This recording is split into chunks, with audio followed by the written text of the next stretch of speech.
Amém. Graça e paz. Todo mundo está aí? Que bom.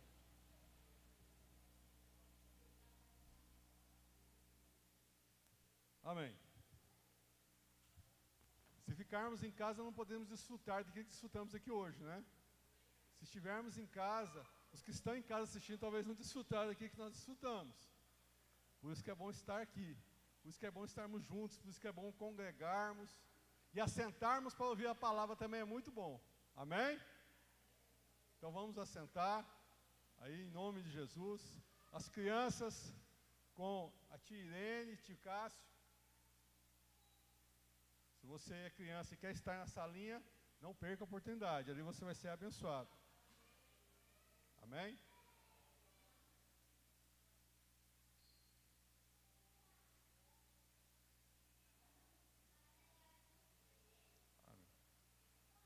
Aonde você está, estenda a tua mão para essas crianças e as abençoe. Pai, abençoamos cada um desses pequeninos, que a graça e o favor do Senhor seja sobre eles, que eles possam ser ministrados, Pai, aprender sobre Ti, que a semente possa ser lançada nesses corações, que eles possam ser verdadeiramente colher do melhor do Senhor, para a honra e glória do Teu nome. Amém? Tirene, está liberada. Está todo mundo sentado agora, graça e paz novamente, amém? Que bom. Abra a palavra de Deus no livro de Mateus, capítulo 6. Mateus, capítulo 6.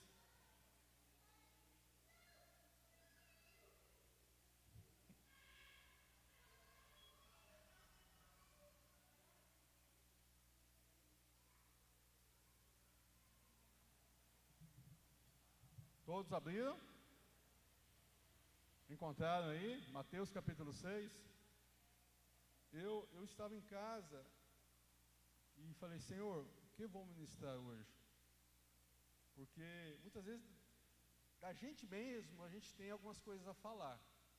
Mas quando a gente sobe aqui, eu não subo aqui para falar aquilo que está no meu coração, aquilo que está no coração de Deus. E Deus colocou essa palavra no meu coração. Eu creio que Deus tem algo a falar hoje com a igreja. E creio que Ele vai falar. O que é, eu não sei. Amém? Mateus capítulo 6, a partir do versículo 5. A partir do versículo 5.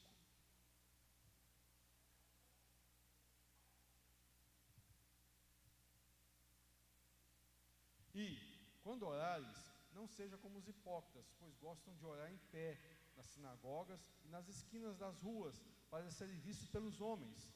Em verdade vos digo, que já receberam a sua recompensa. Porém, quando orares, entra no teu quarto e, fechando a tua porta, ora teu Pai em secreto, e teu Pai, que vê secretamente, te recompensará. Amém? Feche seus olhos, onde você está? Vamos colocar nossa vida a Deus, diante do Senhor, essa palavra. Pai, nós nos colocamos diante do Senhor, pedimos, Senhor, vem estar presente no nosso meio. Toma o teu lugar, Senhor Deus, nesta reunião, que a tua glória seja palpável aqui. E, Senhor, o Senhor venha falar aos nossos corações. Nós saiamos daqui hoje, Pai, verdadeiramente ministrados por Ti, cheios da Tua presença. Que saiamos daqui hoje entendendo qual é o Teu propósito em nossas vidas, o que o Senhor tem para nós. Que, Senhor, verdadeiramente a Tua palavra seja viva e eficaz nos nossos corações. Que a nossa mente esteja aberta para receber do Senhor. Que hoje, Pai, o Teu conhecimento venha até nós. Que a Tua graça seja palpável aqui, Pai, no nome de Jesus. Irmãos, quando falamos de oração, de orar, é um dever do crente, né? De buscar a presença de Deus. Muitas vezes achamos que é algo difícil. Por incrível que pareça, a oração para muitos cristãos é algo difícil de fazer. É algo complicado. Porque, na verdade, orar não é somente falar aquilo que você pensa, que você acha, que você quer. A oração, irmãos, ela tem que estar fundamentada na palavra de Deus. Quando nós falamos aqui, cantamos aqui nesse cântico, venha me queimar, né? Eu tenho lenha, eu tenho fome, eu tenho vontade, eu tenho desejo. Esse desejo só pode nascer se nós nos achegamos a Deus em oração. se nós o conhecemos.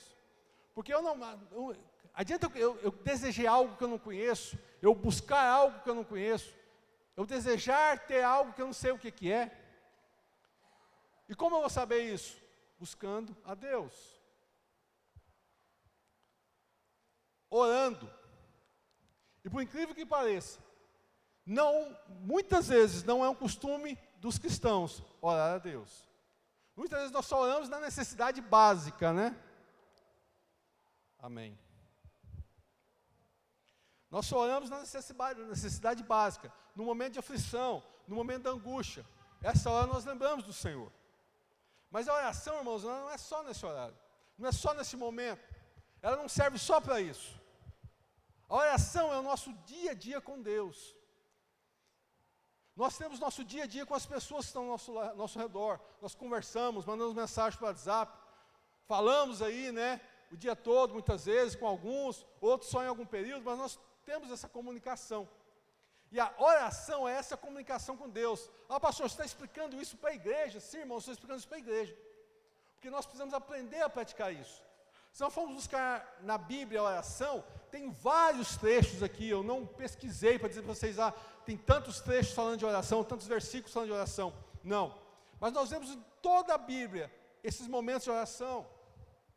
Uns mais prolongados, como o de Ana, como o de Isabel, né, quando Maria chega perto dela, a própria Maria, quando é consagrada, né, ungida para ter o Filho de Deus, é escolhida ali a oração dela, o cântico dela. Também vemos orações curtinhas, que a Bíblia não nos fala como foi, mas se nós formos no livro de Neemias quando está diante do rei, e o rei pergunta para ele, e ele pergunta para o rei, o rei pergunta para ele assim, por que você está triste? Ali, nesse momento, de frente ao rei, a Bíblia nos fala que ele orou, ele fez uma oração ali a Deus, curtinha, né, rapidinha, Deus, me dá sabedoria, a Bíblia não fala que é isso, mas eu estou supondo, né, me dá sabedoria e entendimento para que eu vou falar com o rei, e Deus dá tanta sabedoria para ele, que ele fala com o rei exatamente aquilo que o rei precisava de ouvir, que ele chega e fala assim, a casa dos meus pais está destruída, onde meus pais estão enterrados ali, está destruído. Aquilo tocou o coração do rei. A oração, irmãos, era a chave essencial das nossas vidas, para abrir as nossas vidas. A oração nos traz o entendimento. Eu muitas vezes posso sim conhecer a palavra, mas se eu não consigo orar a palavra, traduzir isso para um diálogo meu com Deus, não tem um fundamento. Nós conhecemos a palavra, nós lemos a palavra exatamente para quê? Para nós conhecermos quem Deus é. Para quando nós chegarmos a Ele, nós podemos saber o que falar, o que fazer. Muitas vezes nós pegamos algumas orações aí, irmãos, não estou criticando a oração de ninguém. Tanto que quando eu me casei, que logo eu me converti e me casei, quando eu começava a fazer uma oração, aquelas orações cheias de meu bem, me ajuda aí.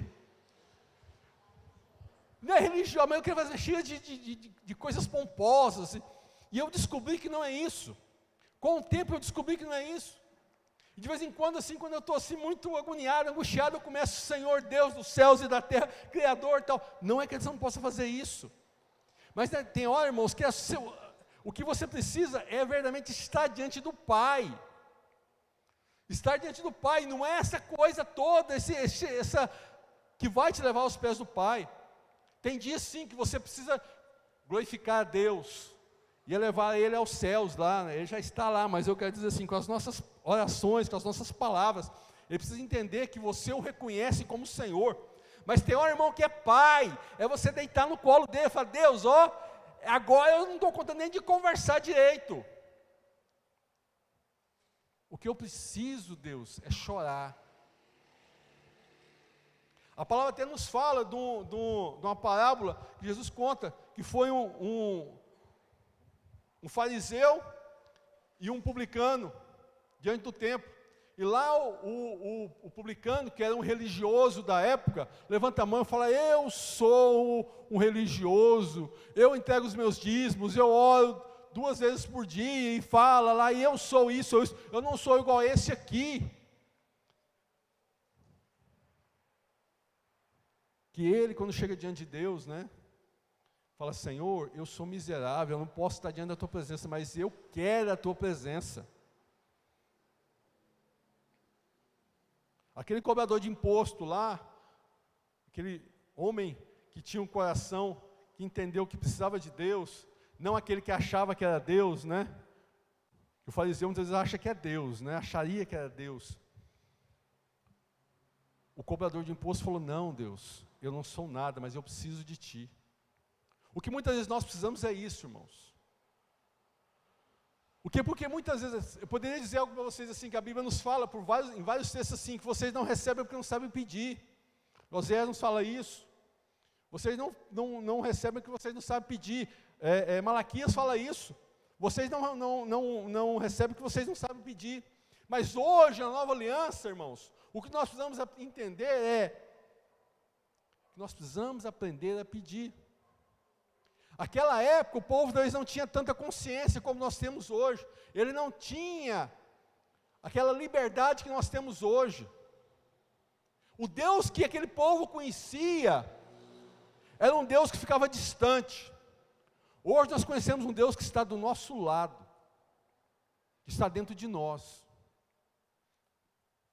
E quando a Bíblia nos fala aqui, Jesus fala para nós, Jesus fala para o povo, fala para os discípulos: escuta, quando você for orar, vai para o seu particular com Deus. E chega diante de Deus e abre o seu coração. Mostra para Ele que você, vou usar a música agora de novo, tem lenha para queimar. Porque muitas vezes nós não sabemos chegar diante de Deus. Não que tenha que ter uma regra para chegar diante de Deus. Mas se nós pegarmos alguns textos bíblicos, nós vamos entender que o povo muitas vezes chega diante de Deus para reclamar, para murmurar. O povo chega diante de Deus para dizer: Senhor, o que está acontecendo? Muitas vezes a gente chega e fala: Senhor, mas por que você se calou, Senhor? Por que o Senhor se calou? O livro de Eclesiastes diz que existe um tempo para todas as coisas. Inclusive Deus se cala também para nós muitas vezes. Ele se cala para entender qual que é o nosso propósito diante dele, qual que é a nossa fé, qual que é o nosso pensamento, o que nós achamos dele. Porque se nós oramos um tempo e Deus não responde, nós dizemos: Deus não está me ouvindo, Deus não quer saber mais de mim. A gente ouve isso, irmãos. Eu não sei se vocês ouvem, mas nós como pastores ouvimos: Deus não está ouvindo a minha oração. E eu vou dizer algo para vocês interessante. Não foi só a sua oração que Deus, entre aspas, não ouviu. Mas vamos começar aqui a estudar um pouco a palavra. Vamos para Jonas. Jonas 4.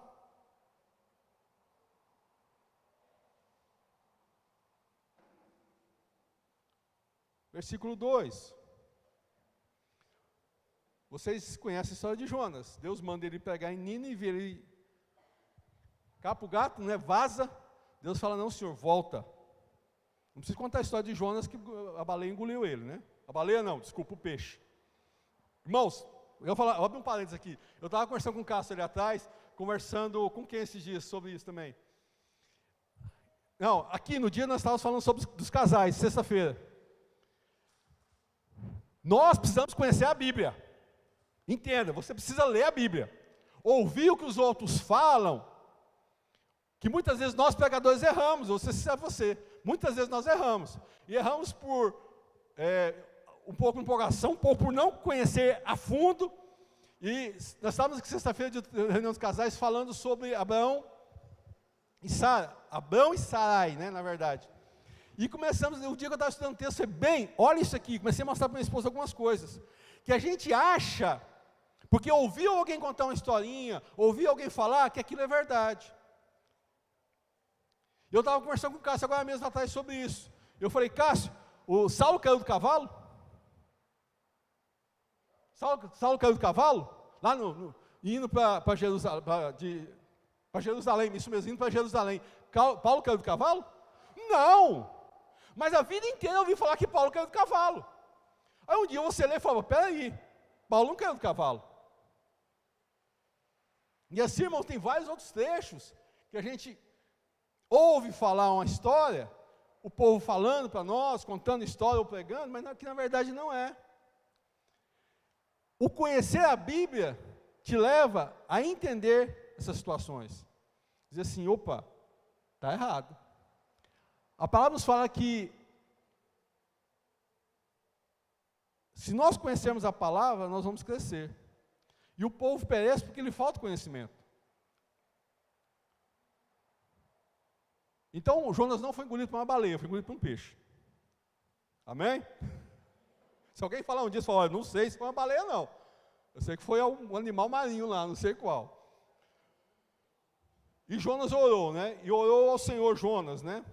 Ó Senhor, não foi isso que eu disse estando ainda na minha terra? Por isso que eu me apressei a fugir para Tarsis. Eu sabia que és Deus, clemente e misericordioso, tardio em irar-se e grande em amor, e te arrependes do mal. Agora, ó Senhor, tira minha vida, porque melhor me é morrer do que viver. Deus manda Jonas ir lá, orar, pregar para Nínive, que Deus queria salvar Nínive. Jonas falou assim, mas se eu for lá e pregar, o povo vai converter. Resumidamente. E ele, acontece toda a situação, ele vai, prega, Nínive se converte, ele volta, sai da cidade, senta debaixo de uma árvore, né? E olha a Deus, Senhor, aconteceu o que eu tinha te falado, Senhor. Não podia ter acontecido aquilo. Eu achei que aquilo estava errado. Então Deus me mata. Irmãos, quantas vezes nós fazemos isso? Senhor, nós oramos algo ao Senhor, pedimos algo ao Senhor, ou falamos, Senhor, não deixe isso acontecer, e acontece. Aí o que nós falamos? Senhor, eu falei, o Senhor não teve misericórdia, ou o Senhor não me ama, ou não é esse o propósito, Deus, o Senhor não entendeu qual que é o propósito. Irmãos, a nossa oração está errada. Muitas vezes nós não recebemos porque nós não sabemos pedir. Sim. Por que nós não sabemos pedir? Porque nós não entendemos qual é o propósito de Deus para nós. Nós não entramos no propósito de Deus. Nós não vislumbramos o que Deus tem com aquilo. Muitos de nós muitas vezes vemos alguma situação, o que nós queremos que venha? Fogo do céu. Senhor, essa situação tem que vir fogo do céu, Pai. Fogo do céu para consumir. Aí a gente vai lá no texto de Mateus 6, Jesus fala assim, espera aí, deixa eu te explicar uma coisa. Eu amo todo mundo, então não pode vir fogo do céu. Aí você vai, está vendo, Deus? Se o Senhor não mandou fogo, aí acontece alguma coisa, se o Senhor tivesse mandado fogo do céu, isso não tinha acontecido. É lógico, irmãos, que isso é uma ilustração. Mas muitas vezes nós fazemos isso. Pedimos para Deus algo, nós insistimos para Deus em alguma situação, nós vamos lá e fazemos com a nossa força, fazemos com o nosso braço, ou motivamos alguém a fazer e aquilo acontece. Aí você fica feliz, aí passa um pouco, aquilo dá errado, você fala, Deus, mas por que o Senhor não me abençoou? Por que o Senhor não pôs a mão, Senhor? Deus falou assim, eu não queria nem que acontecesse, nem que você tivesse aquilo. Mas você insistiu tanto que foi lá e fez. E eu não pude fazer nada, porque quem é o culpado é você. Quantas vezes nós buscamos errado a posição de Deus? Ou nós nos apresentamos diante de Deus errado? Por quê? Porque nós estamos pedindo aquilo que nos agrada. Nós estamos vislumbrando uma situação e amamos a Deus aquilo que nos agrada. Nós queremos que Deus faça aquilo que nos agrada. O que Jonas queria? Jonas queria que Nínive fosse destruída. A oração dele aqui é qual? Senhor, aconteceu o que eu tinha falado. Quantas vezes nós não queremos o mal das pessoas? Ou nós queremos ser muito mais abençoados que os outros? Sendo que não é isso que Deus tem para nós. Irmãos, Deus não vai te dar nada que você não possa ter. Então não ore. Deus, eu quero demais namorar com fulano, eu quero demais namorar com aquela menina da esquerda ali, aquela bonitona. Deus fala assim, não, aquela não é sua. Mas você fala, eu quero, mas Deus não é sua. Ou você fala, Senhor, pode ser ela? E Deus fala, pode ser ela. Qual que é o certo, irmãos? É eu querer, Deus, eu quero. Igual eu vejo, nossa, eu pedi demais uma coisa para Deus, pedi demais, Deus me deu. Aí lá na frente, a pessoa não conta depois, né? Mas acontece algo ruim. Por quê? Porque ele insistiu demais. Irmãos, estejam no propósito de Deus. A sua oração, irmãos, não tem que ser essa oração magoada, triste, chateada. Tem que ser uma oração de busca da presença de Deus. Vamos para o livro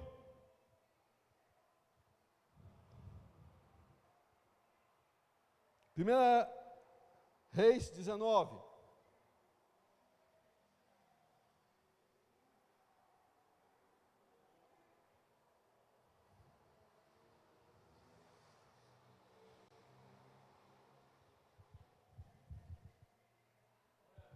Glória a Deus.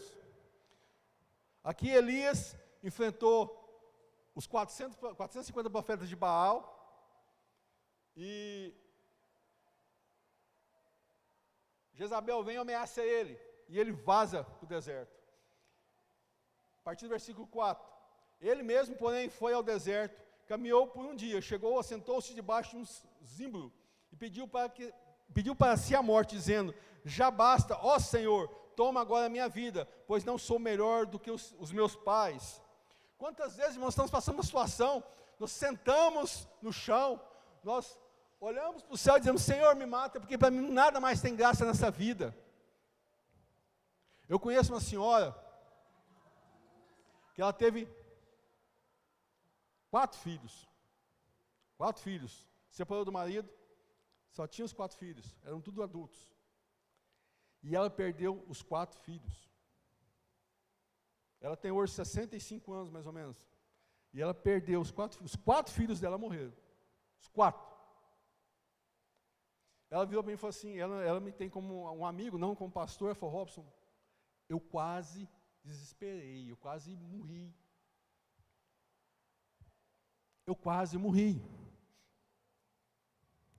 Muitas vezes, irmãos, depois de uma situação dessa, essa situação, irmãos, é inexplicável, eu não sei dizer a dor dela, mas muitas vezes, depois de coisas talvez pequenas, uma unha encravada, nós sentamos no chão e dizemos: Senhor, me mata, porque não dá mais para viver. Talvez por um sofrimento grande. Elias aqui estava sendo perseguido pela rainha, mas ele esqueceu do Deus dele, que tinha matado, ou tinha melhor, Deus não tinha matado, né? Tinha feito descer fogo do céu. Se fosse água, meus irmãos, nós íamos continuar aqui, a Bíblia talvez não teria nem escrito, mas descer fogo do céu, e por causa de uma ameaça, de uma pessoa, ele saiu correndo. Muitas vezes nós somos ameaçados no nosso serviço, nós somos ameaçados na nossa família, ou somos pressionados, ou somos desprezados, ou somos humilhados, e nós assentamos e dizemos: Senhor, me mata, Senhor. Está tudo em desespero, está tudo assim, em ruínas na minha vida. Essa é muitas vezes a nossa oração, porque um filho está dando problema, porque um filho está te fazendo sofrer, porque o marido está te fazendo sofrer, porque a esposa está te fazendo sofrer, porque seus pais estão te fazendo sofrer. Você senta e fala: ah, Deus me mata, nessa vida não compensa viver mais, eu não posso viver mais, Senhor. Vamos para o versículo 11. Do mesmo. Primeira Reis 19. Abre a Bíblia, irmã. Primeira Reis 19. Versículo 11. Aí, no 10, ele ora de novo: Senhor, tenho sido zeloso, muito zeloso, ó Deus dos exércitos. Isso é no 10, né? Os filhos de Israel deixaram a tua aliança, derrubaram os teus altares e mataram os teus profetas à espada, e só eu fiquei agora, estão tentando matar-me também. Disse Deus: sai para fora e põe-te no monte perante a face do Senhor. Irmãos, ele está na caverna, está escondido, ele está achando que ele é o menor das pessoas do mundo, o mais miserável.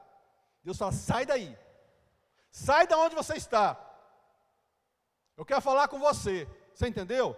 Vai para o monte do Senhor. O que é isso? Vai para o lugar da oração. Vem para cá que eu preciso falar com você. Sai do seu mundinho, sai da sua dor, do seu sofrimento, sai do seu desespero, da sua angústia, sai de quem você é, e vem para cá, deixa eu falar com você.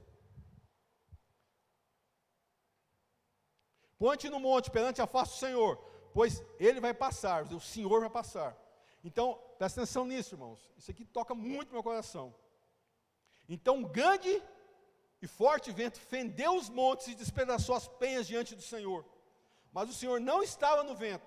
Depois veio o terremoto, mas o Senhor não estava no terremoto. Depois do terremoto veio o fogo, mas o Senhor não estava no fogo. Depois do fogo veio uma voz calma e suave. Ouvindo Elias, envolveu o seu rosto na capa e saiu-se e pôs-se a entrar na caverna. Irmãos, nós achamos que muitas vezes Deus está no não. Deus está naquela hora que você para ouvir Ele. Que você entra para o seu quarto, fecha a sua porta, vai para um monte diante do Senhor e para ouvir Ele. Elias, enquanto estava reclamando, você pega o capítulo aqui, até esse versículo aqui, Elias estava em crise emocional. Achando que ele tinha que ser destruído, porque Deus tinha abandonado a situação dele, porque ele estava sofrendo demais, porque eu fui o único que ficou aqui, que resistiu a tudo isso, o Senhor me abandonou, eu fui o único que perseverou, Senhor. Ele estava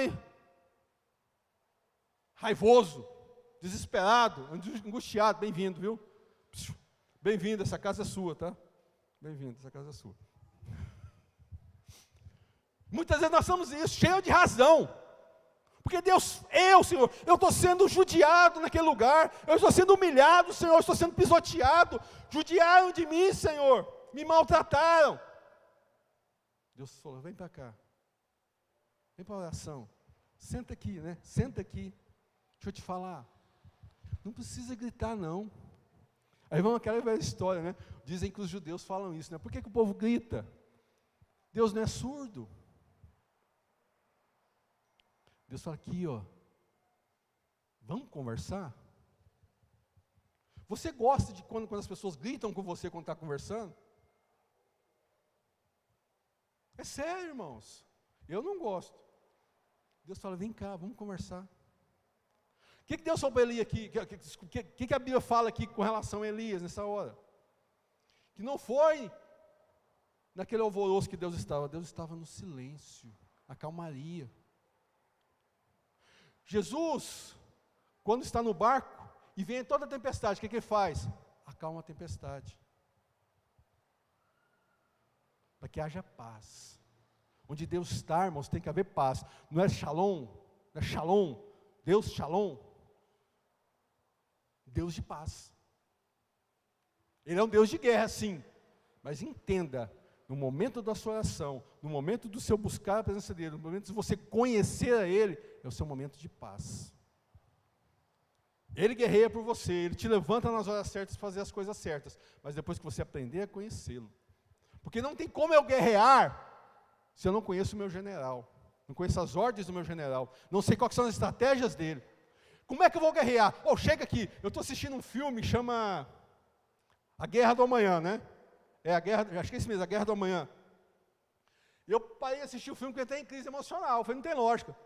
Eles pegam as pessoas, o cara não sabe nem usar a arma e manda para a guerra. O cara vai para morrer. E na verdade não voltava quase ninguém da guerra. Eles transportam as pessoas para o futuro para lutar uma guerra, porque já não tem mais ninguém no futuro para viver. Então pega gente do passado, leva o futuro para guerrear. E não volta ninguém, acho que volta 20%, parece algo mais ou menos assim. Só volta 20%. Você vai e fica 7 dias e volta. Mas é lógico, eu peguei alguém que não sabe pegar uma arma, pegar minha esposa, pôr uma arma na mão dela e mandar ela para a guerra. Eu posso despedir, dar um beijo nela, bem, até nunca mais. Como é que eu vou guerrear se eu não conheço quem é meu general, se eu não sei as estratégias dele, se eu não sei como ele luta e o que ele quer que eu lute? Porque, irmãos, na guerra, uns são o pelotão da frente, são o pelotão de elite. Outros são da retaguarda, outros são os dos flancos, outros são os da reserva, outros são os estrategistas. Cada um é um. Na vida espiritual, você não sabe o que você é se você estiver orando e conhecendo o seu general, porque ele vai te trazer a estratégia certa.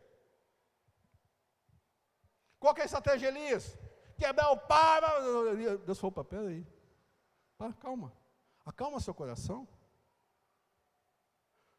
Se você voltar você ler esse texto, você vai entender. ele entra em desespero lá no versículo 9 que eu estava lendo, e Deus fala, então tá bom, você está agoniado, desesperado, você está desesperado. Então faz o seguinte, come, o anjo serve lá 2 vezes ele. Aí ele levanta e sai desesperado, vai para Horebe, 40 dias caminhando de dia e de noite. Quando chega lá, que entra na caverna, Deus falou, está melhor agora? Então deixa eu te explicar. Acalmou? A sua humanidade está cansada? Você desistiu de ser humano? De viver no carnal? Então agora eu vou te falar no espiritual. Vem para cá. Calma, calma.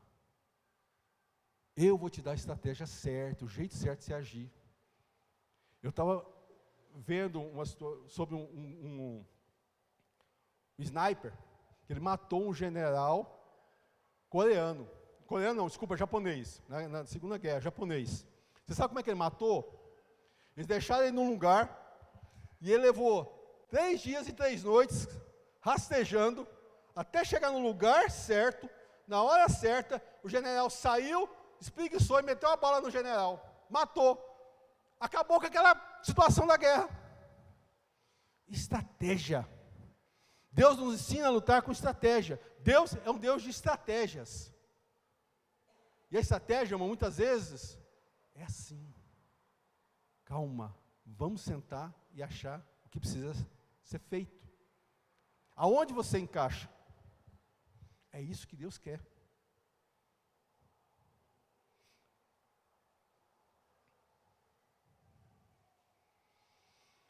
Vamos para 1 Crônicas 4:9.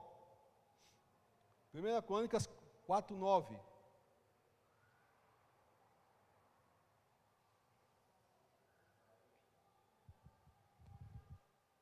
Vamos sair dessa humanidade, vamos partir para a parte espiritual, vamos sair da nossa necessidade humana e vamos entrar no propósito de Deus. Jabes, não sei se você já ouviu falar de Jabes, mas esse cidadão só tem 2 versículos dele, mas presta atenção nesses 2 versículos. Foi Jabes mais honrado do que seus irmãos. A sua mãe lhe deu o nome de Jabes, dizendo, com dores o dei à luz. Jabes clamou ao Deus de Israel, que tu me abençoes e amplie os meus territórios. Seja a tua mão comigo e me guardes do mal, de modo que eu seja livre da dor. E Deus lhe concedeu o que ele tinha pedido. Muitas vezes você tem sido humilhado, você tem sido, tem pessoas te rotulando. Ah, você é isso, você é aquilo. Jabes nasceu, a mãe falou assim, você me trouxe muita tristeza, muita dor. Você me fez ficar triste. Qual a culpa que Jabes tinha nisso? Muitas vezes, qual a culpa que nós temos em algumas situações, irmãos? Nenhuma. Eu já conheci homens que são usados por Deus, que já passaram situações sem motivo nenhum. Homens que foram humilhados, pessoas que foram maltratadas, que foram acusados injustamente. Que culpa que eles tiveram nisso? Nenhuma. Mas você sabe o que nos diferencia daquela pessoa que entra na caverna e vai sofrer? O que nos diferencia de ser um Jabes? É o que ele fez. Ele vai diante de Deus e fala, Senhor, falaram que eu sou um cara que provoca dores. Falaram que eu sou um cara que precisa ser desprezado. Me falaram que eu sou alguém que não posso estar no meio dos outros. Mas eu quero dizer uma coisa para o Senhor. Se o Senhor me abençoar, eu quero ser alguém que não tem dor, que não provoca mais dor. Eu quero ser alguém, Deus, que tenha a vida mudada. Eu quero ser alguém que seja uma pessoa abençoada, que fala que ele foi mais do que os irmãos dele. Jabes foi mais honrado que seus irmãos. Alguém que foi taxado, foi rotulado como alguém que trazia dor, que trazia tristeza, que trazia angústia, que não podia ficar no meio dos outros. Ah, você não mistura conosco. Eu estava até comentando com a minha esposa hoje. Como é diferente as nossas atitudes com as atitudes do mundo, né? Igual aquela questão que você estava falando. Nós vamos numa festa cristã, eu não, né? Minha esposa, é a última a sair. Porque no lugar nós estamos bem, nos sentimos bem, é o último a sair. Mas quando vamos numa festa que não é as nossas festas, nós somos quase os primeiros a sair. Porque nós nos sentimos bem, nós nos misturamos. E muitas vezes, nós nos sentimos assim, no nosso meio, no meio que estamos. Somos desprezados, achamos que somos desprezados, na verdade, né? Nós somos rotulados, ou muitas vezes nós nos rotulamos também, em algumas situações. Mas entenda, não vamos ser como Elias foi. Não vamos ser como Jonas foi. Vamos ser como Jabes. Senhor, seja a tua mão comigo, me guarde do mal, de modo que eu seja livre da dor. Senhor, eu não quero ter dor, nem causar dor em ninguém. Senhor, se eu estou passando pela situação, se a situação não é minha, é do Senhor. O Senhor é capaz de me abençoar, de mudar a minha história. Está morrendo, Senhor, se o Senhor quiser que eu morra, amém. Se o Senhor não quiser que eu tenha saúde, amém.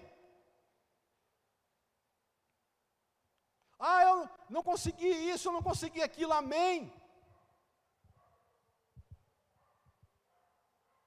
Nós precisamos aprender a orar, irmãos. A sair do nosso mundinho, da nossa caverna. E dizer, Senhor, muda a minha história. Eu quero não ser mais aquela pessoa que causa situação, que causa intriga, Senhor, que sou fofoqueiro. Irmãos, nós temos que reconhecer o nosso erro, o nosso pecado. Se tem uma coisa que eu aprendi lá atrás, até mesmo antes de entrar na luz para os povos, foi que pecado tem nome. Aqui ele fala, Senhor, o Senhor me livrar da dor. Quem que era Jabes? Uma pessoa que causava dor.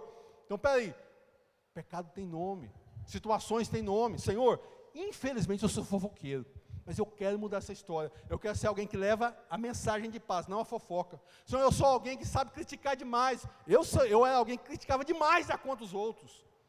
Senhor, eu preciso parar de criticar. Tem coisas, irmãos, que estão na nossa natureza.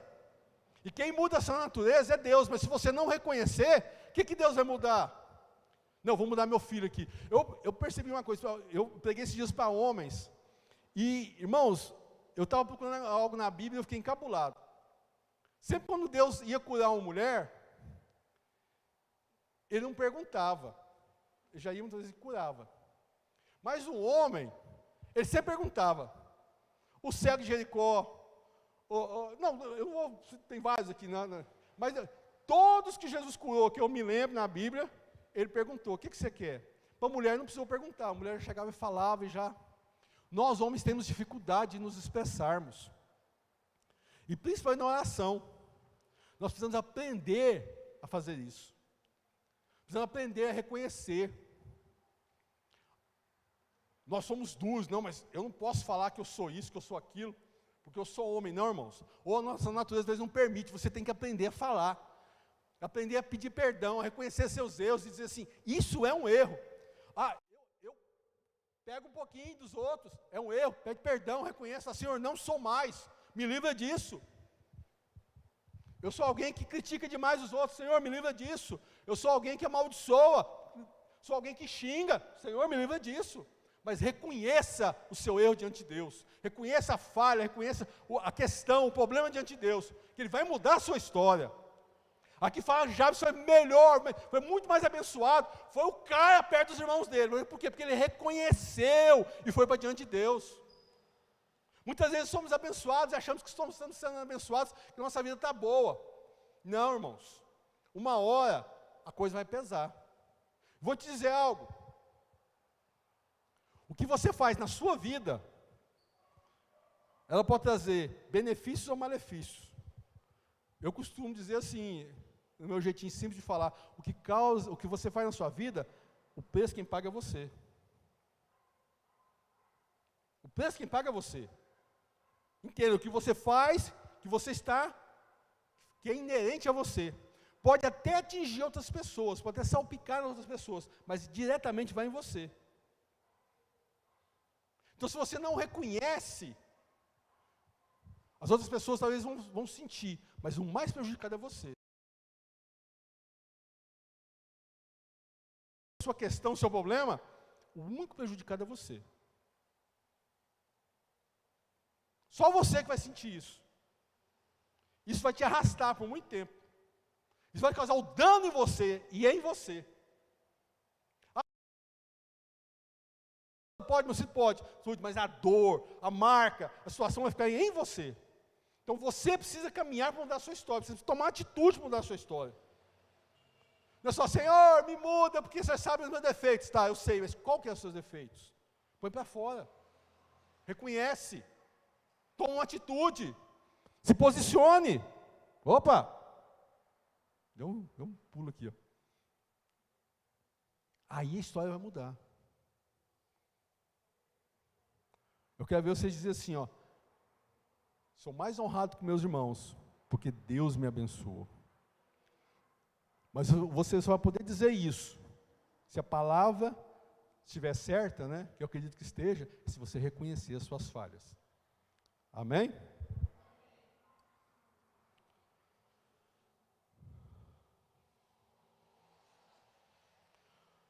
Mateus 6, 26. Será que Deus sabe me abençoar? Será que Deus pode me abençoar? Mateus 6, 26. Glória a Deus. A Bíblia vai te responder aqui agora, se Deus pode te abençoar. Hã? Amém? Glória a Deus? Glória a Deus? Glória a Deus. Se Deus pode abençoar, será que Deus pode nos abençoar? Aí Deus vem e fala para você assim: olhe para as aves do céu, não plantam nem colhem, e não ajuntam em celeiros. Contudo, o vosso Pai Celestial as alimenta. Não tem de vós muito mais valor do que elas?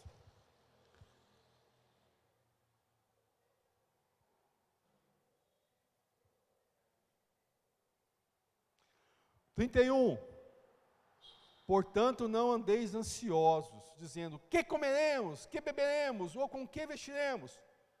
Pois os gentios procuram todas essas coisas. De certo, o vosso Pai Celestial bem sabe que necessitais de todas elas. 33. Buscai, pois, em primeiro lugar, o reino de Deus e a sua justiça, e todas as outras coisas vos serão acrescentadas.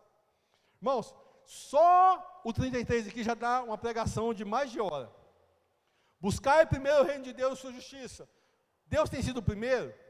Deus tem sido a sua essência? Deus tem sido aquele que você tem dado valor nele? Antes de você falar uma palavra, Ele tem estado na frente dessa palavra? Antes de você tomar atitude, Ele tem estado à frente dessa atitude? Antes de você se posicionar com relação a alguma coisa, Ele tem estado à frente dessa situação?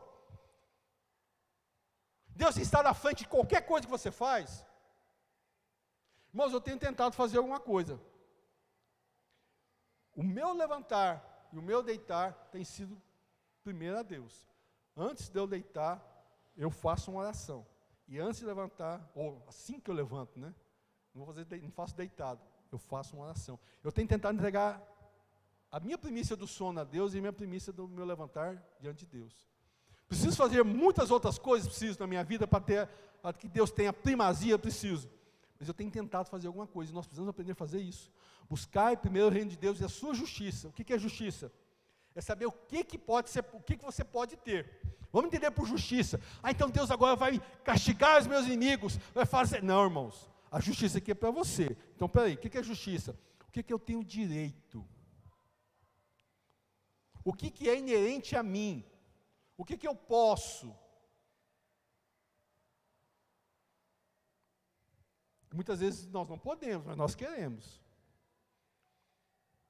Então, se Deus vai me prover lá, igual está no 26, porque eu estou diante dEle, porque eu estou buscando a Ele, porque Ele está em primeiro lugar na minha vida, em primazia, qual que é a justiça? É a provisão que eu tenho. É justo eu ter isso? É. Então eu vou ter. É justo eu ter aquilo? É. Mas a nossa justiça é Cristo, não é, pastor? É, tá, mas entenda. Essa justiça é de Deus, porque Ele quer te dar. Ele pode te dar e Ele vai te dar. Mas primeiro, entenda, irmãos. Mas primeiro, Ele tem que estar em primeiro lugar na sua vida. Por quê? Porque a partir do momento que Ele estiver em primeiro lugar na sua vida, tudo que você pedir para Ele também, vai estar alinhado com a vontade dEle. Vai estar no propósito dEle. Então eu conheço a Deus, sei qual que é a vontade dele para mim, tenho ouvido ele, então eu vou pôr a minha vida conforme ele quer. Por exemplo, a Carlinha e o Kleber Júnior. Eles tentaram da forma deles, vamos fazer isso, fazer aquilo e tal. Deus falou, peraí. E eu acho interessante que tem hora que Deus se cala. Aí você fala, mas Deus se cala? Cala, irmãos, eu vou mostrar para vocês. E Deus se calou. E não é certo, ele falou, agora vai que vai dar certo. Primeiro, pôs os dois para pôr a primazia. Pôs eles para entender que Deus estava em primeiro lugar. Que a preocupação deles não era com o que ia acontecer, mas era com Deus. Pôs até o Clebinho para levantar de madrugada, que esse menino é difícil levantar de madrugada. O telefone toca, ele não levanta. É verdade ou não é, Clebinho? Eu falo, levanta. Se eu for o primeiro, eu vou te abençoar. Quem estava aqui domingo passado escutou o testemunho dele de 45 minutos. Não foi tudo. Eles contaram assim, só passaram uma pincelada assim, ó. Mas o que Deus fez? Primazia. Ok? Primazia. Mas tem hora que Deus se cala? Tem, irmãos, tem hora que Deus se cala. Vamos lá para...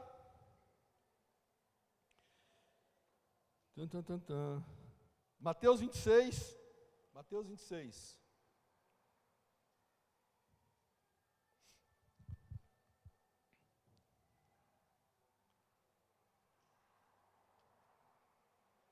Jesus vai para o Getsemane, amém? Glória a Deus, todo mundo achou? Jesus vai para o Getsemane, e lá o que acontece? Então Jesus disse, a minha alma está cheia de tristeza mortal, ficai comigo para vigiar.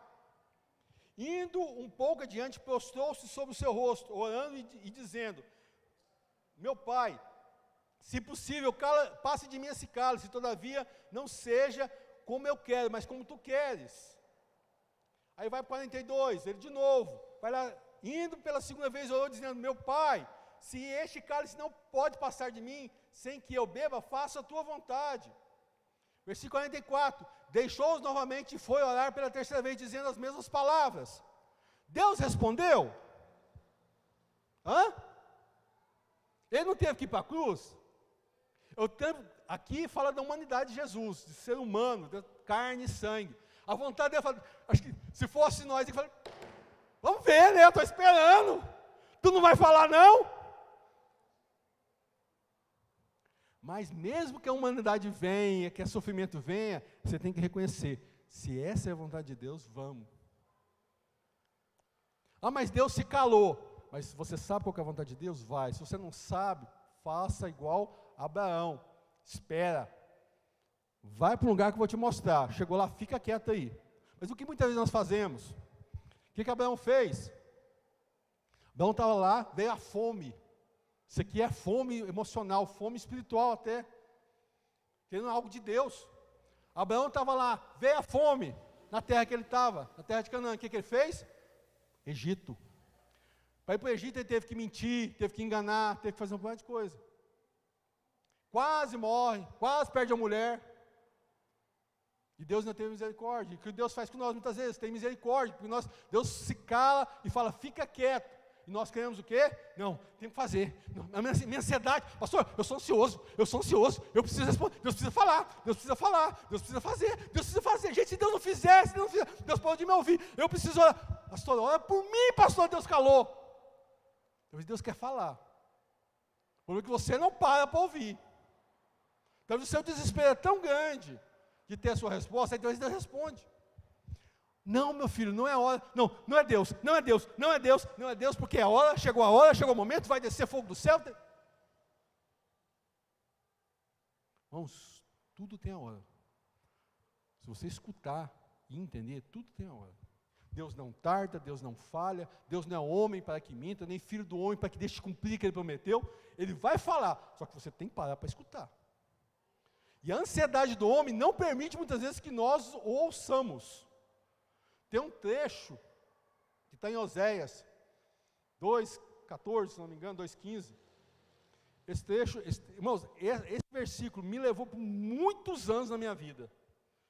Não é que ele não sirva hoje, né? Mas teve uma época que foi minha base. Eu vinha nele. Começava a acontecer alguma coisa, eu vinha nele. Fala assim, Deus fala para Israel, e eis que eu te atrairei. te levarei lá no deserto. Então o que é? Deus chama a sua atenção. Presta atenção, você está ansioso. Oh, vem cá, vou te levar. Vem cá, vamos ali comigo, vamos ali comigo. Aí quando de repente você olha assim, você está no meio do deserto, você olha para um lado, para o outro, não tem nada, você não pode fazer nada. Você está assim, sem jeito de fazer nada, em desespero. Aí você para e fala, então tá bom. Aí você olha, Deus está do lado e fala, tá, o que aconteceu? O que nós estamos fazendo aqui? Por que nós estamos aqui? Aí Deus fala, espera. Está calmo? Estou. Então tá. Aí o texto continua, né? Eis que te atrairei, te levarei ao deserto e te falarei ao coração. E lá eu vou te dar todas as coisas que você precisa.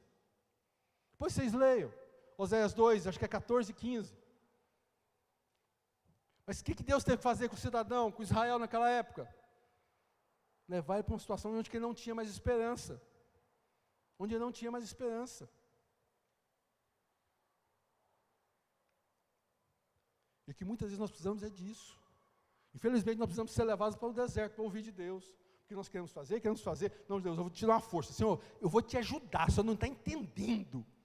Mas eu não oro para ouvir a Deus. Eu oro para que Deus me ouça. Eu oro para que Deus faça aquilo que eu estou pedindo. Para que Deus tome uma atitude igual eu estou achando que Ele tem que tomar. Porque eu acho que Deus tem que se posicionar nessa situação desse jeito. Você já participou de algumas reuniões assim, onde tem o líder, né, lá o chefe, lá seja lá o que for, e ele começa a falar uma coisa, e ele precisa de alguém que o apoie, né, e ele está errado, ou ele está querendo fazer uma coisa que não funciona, e ele começa, de repente vira para você e fala assim, não é, fulano? Você não acha que tem que ser assim, fulano? Aí você fica, e agora? Se eu falar assim, eu estou errado, estou contra toda a situação, mas se eu falar não, eu estou contra ele, e agora, né? Muitas vezes nós fazemos assim com Deus. É o contrário, nós nos achamos que somos chefes, né? Nos posicionamos como chefe e falamos para Deus, mas não é assim, Senhor, não tem que ser assim, Senhor. Você não precisa fazer assim para a coisa acontecer. Presta atenção, Deus. Se o Senhor não fizer assim, não funciona. Mas orar,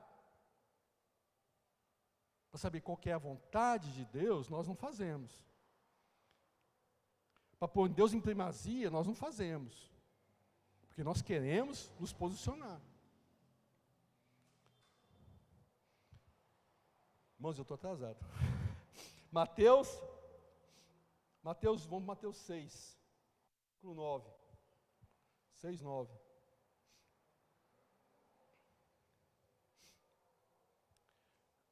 Algo que todo mundo conhece, sendo cristão ou não. Vamos lá, rapidinho aqui, ó. Portanto, vós oreis assim, Pai Nosso. Pai Nosso, não fala grande e poderoso Deus, Criador dos céus e da terra. Não que você não possa chegar diante de Deus assim, entenda. Não que você não possa chegar diante de Deus assim, que você não precisa chegar diante de Deus assim. Você precisa reconhecer quem Ele é. Mas aqui, o que Jesus nos ensina? Pai Nosso, que estás no céu, santificado seja o teu nome. Momento seu de adoração. Venha, o quê? Venha o quê? Venha o quê? O reino de quem? O que é o reino de Deus? Quando o rei reina, o que ele faz? A vontade dele é que prevalece. Concorda comigo? Vou falar igual eu falei na última pregação que eu fiz lá para os homens. Alguém discorda aí? Alguém acha que não é assim? Ou alguém pensa diferente? Venha o teu reino. Seja feita a tua vontade, Senhor. Assim na terra, quer dizer, assim na minha vida, como aí nos céus. Se é para vir algo do céu, vai vir algo que o Senhor quer que venha para mim. E se vier acontecer, se algo acontecer aqui na terra, vai acontecer porque o Senhor quer. Porque a sua vontade tem que prevalecer aqui, não é minha. Não é a minha manipulação, não é o que eu quero, não é porque eu quero, porque tem que ser. O pão nosso, que cada dia nos dá hoje. Isso é reconhecimento da dependência de Deus. Senhor, nos dá o pão de cada dia. Mas o meu salário é muito bom. Mas eu sou concursado no governo. Não posso ser mandado embora. Irmãos, se você pegar Malaquias, se você pegar Oséias, se você pegar Isaías, fala assim, ó, Isaías 51, se não me engano, Malaquias 3, 2 e 3, fala assim, vocês estão comendo, achando que estão se saboreando, vocês ganham dinheiro e gastam e não sabem com o quê. Vocês não conseguem comprar as coisas que vocês precisam. Por quê? Porque vocês não temem a Deus. Porque vocês não põem Ele em primeiro lugar. Então não adianta você ter um grande salário. Eu trabalho em contabilidade, eu conheço gente que tem dinheiro, irmão, salário altíssimo, que é endividado e não tem nada. Por quê? Porque não tem a bênção. Perdoa-nos as nossas dívidas, assim como perdoamos os nossos devedores. Eu não preciso nem falar isso. Isso a gente fala quase todo domingo, né? E não nos deixe cair em tentação. O que é, Senhor? Não deixe que eu volte para aquela vida que eu tinha.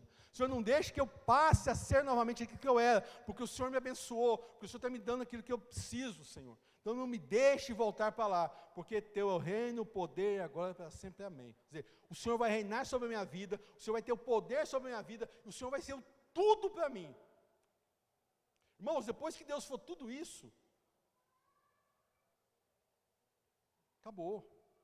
Glorificar a Deus, dizer que Ele é eterno, que Ele é tremendo, que Ele é soberano, vai ser normal, vai ser dia a dia. Você está andando na rua dizendo, Senhor, Tu és tremendo, é soberano, é eterno, é glorioso, está sentado. Mas como é que eu vou dizer isso para Deus? Que muitas vezes nós falamos da boca para fora. O que eu quero que você entenda isso. O que eu quero que vocês entendam isso. Vocês reconheçam quem é Deus. Conheçam a Deus e reconheçam quem Ele é. Primeiro você tem que conhecer Ele. Aí você vai reconhecer Ele. Eu estou ouvindo muito sobre a astronomia, né? Astronomia, não astrologia, astronomia. Eu confundo os nomes. Irmãos, se nós formos comparar, nós formos olhar a grandeza do universo e a pequenez que nós somos, Terra, é algo inexplicável. Inexplicável. A Terra tem 13,5 bilhões de anos-luz. Desculpa, eu falei errado, não foi? O cosmos, eu falei a Terra, o cosmos tem 13,58 bilhões de anos-luz. O que é isso? Aquilo que aconteceu há 13,5 bilhões de anos atrás, que viajou a velocidade da luz, está chegando aqui hoje. Vocês imaginam, você viajar a velocidade da luz, que é 300 mil metros, não, 300 mil metros por segundo, 300 mil metros por segundo, você viajar 13,8 bilhões de anos, eu estou vendo agora. Deu para entender? Precisa não? Não, mas o que? Tá bem, obrigado, bem. Minha esposa, quem não conhece, levanta a mão aí, bem, minha esposa lá. Não, porque eu quero tentar assim, tem algo que eu tento explicar, o que é eternidade, o povo não sabe o que é distância, o que é a grandeza de Deus, então o povo fica assim, né? Mas tá bom, deixa para lá, deixa só para mim. Amém, glória a Deus. Amém? Então vamos entender o que é estar diante de Deus, irmãos. Que não seja algo doloroso, que não seja algo dispendicioso, que não seja algo desgastante, mas seja algo glorioso. Seja algo assim bom e agradável. Amém? Vamos colocar de pé.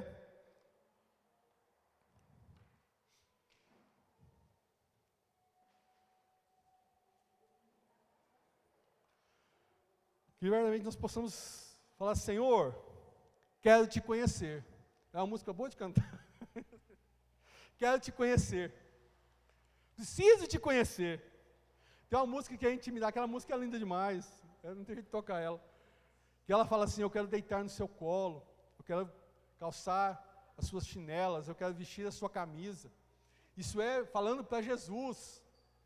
É o que nós precisamos aprender a fazer, irmãos. A ter essa intimidade, a conhecer quem Jesus é. Conhecer quem Deus é em nossas vidas, quem que o Espírito Santo é em nós. O dia que nós entendermos isso, a nossa vida não vai ser mais a mesma, não tem como ser. Amém? Feche seus olhos.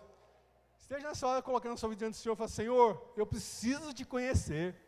Senhor, eu preciso conhecer o Senhor, Deus, assim como Jó fez, Senhor, como Jó falou, né? Senhor, eu te conhecia de ouvir falar, hoje meus olhos te contemplam, Senhor, eu preciso te conhecer, eu preciso estar diante do Senhor, eu preciso entrar, Senhor, na intimidade do Senhor, eu preciso entrar na intimidade do meu quarto, Senhor, na intimidade da minha vida, e pôr o Senhor lá, Senhor, e me dedicar ao Senhor, e colocar a minha vida diante da tua presença, Senhor. Eu preciso aprender realmente a me dedicar a Ti, Senhor, a pôr o Senhor na primazia da minha vida, a esquecer as outras coisas quando eu estiver diante do Senhor, Pai, quando eu vier na Tua casa, quando eu estiver orando no meu dia a dia, Senhor. Eu preciso pôr o Senhor na primazia. Eu preciso pôr o Senhor na primazia da minha vida, Pai. Eu preciso sair de mim mesmo, Senhor. Eu preciso sair de mim mesmo, Senhor, e deixar o Senhor estar aqui, Senhor. Não importa que o Senhor cresça e que nós diminuamos. Me ensina a falar contigo, Pai. Me ensina a orar, Senhor. Me ensina a buscar a Tua presença, a buscar a Tua face, Pai. Me ensina a Te conhecer, Senhor. Nos ensina a Te conhecer, Senhor. Nos ensina a sair de nós mesmos, ó Pai, para que o Senhor entre, Senhor, e faça morada e faça diferença, Senhor. Visita-nos com a Tua presença, ó Pai. Visita-nos, ó Senhor. Visita-nos, ó Senhor, na intimidade do nosso quarto, na intimidade da nossa oração, Pai. Nos visita, Senhor. Esteja conosco. Esteja ao nosso lado, ponha-nos nos colos, Senhor. Ponha-nos no colo, Senhor. Fala aos nossos ouvidos, ó Senhor. Fala conosco, Senhor. Que saiamos desse mundo, Pai, e entramos na Tua presença, Senhor. Que Te conheçamos, Pai, em nome de Jesus. Te abraçar.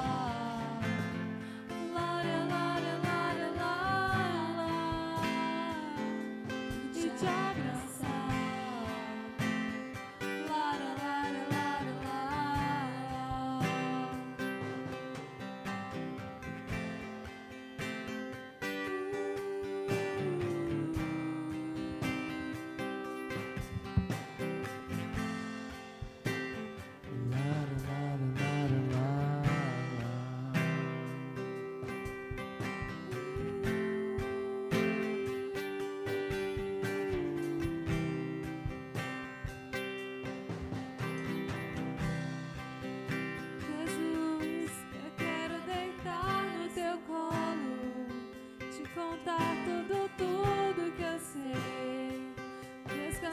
Recostada em teu peito, ouvindo o teu coração e me acalmar. Lara, lara, lara, lara, e me acalmar.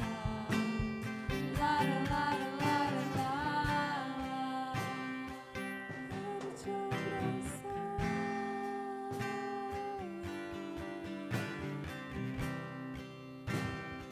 Oh Espírito de Deus,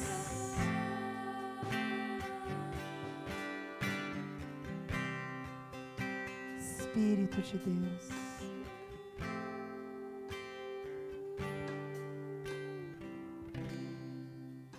deixa eu compartilhar algo com vocês.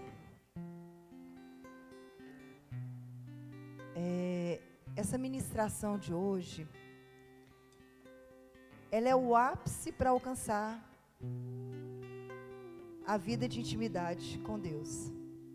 Porque a oração é diálogo, é conversa. E quanto mais a gente conversa com alguém, mais você conhece essa pessoa. Mais ela vai tendo intimidade, aí você já convida para a sua casa, já senta na mesa, já come da sua comida. Quando você vê, já está vestindo suas roupas, já está dormindo na sua casa, e cria um relacionamento. E para esse relacionamento ter intimidade, a gente precisa querer ter. A gente precisa ter a atitude de ter. Não tem como eu ter um relacionamento com a pessoa só de domingo a domingo aqui na igreja. Não tem como. Não tem como. Por isso que o discipulado afunila, por isso que os departamentos, você acaba tendo mais intimidade do que com as outras pessoas, porque começa a andar junto. Começa a conhecer. E eu quero compartilhar com você algo que nós trabalhamos, experimentamos muito nos encontros, nos eventos, né? Jardim secreto, eventos de mulheres, conferência de homens. O que o Senhor nos levou a entender, principalmente na parte de cura interior?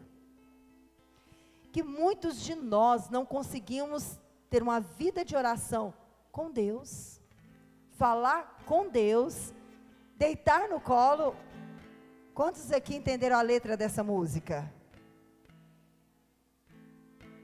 Isso aqui é a música do Pastor Robson, para quem não sabe. No encontro com Deus, você já pode esperar que é essa aí. Ela fala disso, de te abraçar. Jesus, eu quero, olha, tirar a sandália, eu quero deitar. Isso fala de intimidade. Ninguém está falando de homem e mulher, está falando de pai mesmo. Só que como eu vou revelar a plenitude da paternidade de Deus sobre a minha vida se eu não tive pai? Sabia? Você já parou para pensar nisso? Muitos não conseguem, muitos têm liberdade de falar com Jesus de uma forma extraordinária, mas têm dificuldade de falar com Deus. Porque Deus é pai. Diga comigo, Deus é pai. E se muitos de nós não tivemos um pai presente, uma paternidade, muitos de nós não corremos para o braço do pai, e deitamos no colo do pai, a gente tem dificuldade, porque nós assimilamos o pai natural ao pai espiritual. E deixa eu te contar um segredo, não tem nada a ver. Ele é muito, muito, muito, muito, muito melhor do que qualquer pai e mãe, porque ele é completo, ele é presente. Foi ele que te formou, foi ele que te fez. Se o seu pai e sua mãe já foram maravilhosos, Deus então é sobrenatural. Não tenha nada que nós tenhamos feito, não tem nada que tenha acontecido, não tem nenhuma rejeição, não tem nada que possa ter acontecido aqui na terra, entre eu e meu pai, que possa querer vir a comparar o que Deus representa na minha vida. Deus, Ele é ponto, Ele é o eu sou. Então se você teve uma dificuldade para se relacionar com o pai, ou talvez você nem conhece o seu pai, talvez você nem conheça o seu pai. Talvez seu pai foi aquele pai de corpo só presente. Talvez aquele pai que não saiu, que não brincou. E você tem dificuldade de falar com Deus por causa disso. Essa palavra hoje que o pastor Robson ministrou, eu quero desafiar você aí para o YouTube, nós estamos gravando, e ouvir ela novamente, porque ela literalmente vai te ensinar, vai me ensinar, ou vai reciclar em nós a intimidade com Deus. E é através dessa intimidade, desse relacionamento, que eu começo a entender o que Deus preparou para mim. E eu não saio do caminho correto, que é se chegar na presença do Pai. Deus é um pai que tem algo extraordinário para nós, amém, amados? Deus tem algo extraordinário. Se você me disser, pastor, eu não sei o que é ter um pai, sem problema, Deus já te gerou, então você tem um pai celestial, e esse pai se chama Deus. Ele é completo. Meu pai já se foi, eu tenho falta do meu pai. Relaciona com Deus, Ele é completo, Ele vai te suprir. Diga comigo, Deus, Ele é completo. Diga, Deus pode me completar. Amém, amados? Ele pode. Desde o início do culto hoje, Deus está querendo falar conosco isso. Deixa eu entrar. Eu quero me relacionar com você. Eu quero ter intimidade com você.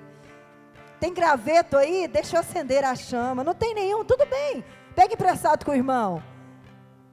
Mas uma coisa é certa. Essa noite é a noite de intimidade com Deus. Amém? Onde você está, feche seus olhos. Você que está em casa, que Deus te abençoe. Te aguardamos aqui. Vem conosco presencialmente na próxima semana, às 18 horas. Deus te abençoe. Amém? Você que está em casa, Deus te abençoe. Você que está aqui, levante suas mãos. Pai, nós queremos colocar diante do Senhor a nossa vida.